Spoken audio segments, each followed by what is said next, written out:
วันนี้มากินหมูกระทะเนาะอยู่ที่ร้านไหนวะกระเป๋าตุ้งเนาะอันนี้กระเป๋าแบรนด์กระเป๋าร่วงอยู่ที่แสวะคลองสองบ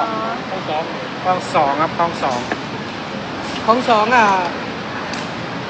ปทุมธานีลำลูกกาอำเภอปทุม มาแล้ว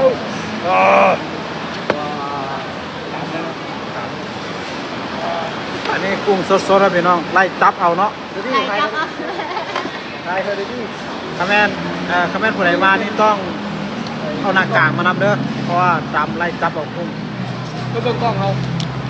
เราลงมากมาไม่ต้องให้ยังไงเราแจ้งแจก นี่สดๆเลย แต่กล้อง นี่ทั้งแก้วครับทั้งแก้วมาสดๆมาดิครับนี่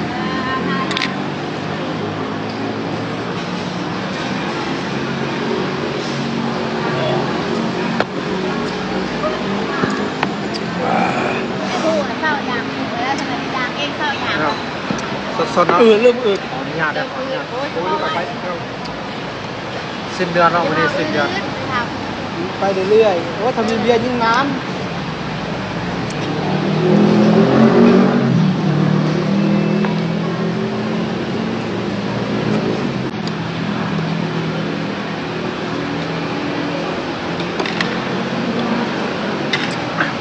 วางแล้วเพื่อนอ่ะจู่ ตัวจะเป็นยังไง เอาดึงมาดึงเอาไง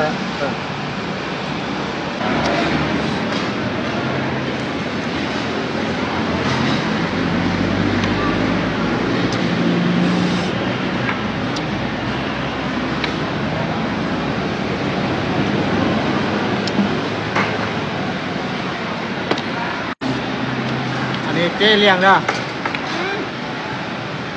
คนเลี้ยงเอายกไหมสบายดีอยู่ ำแล้วสดเลย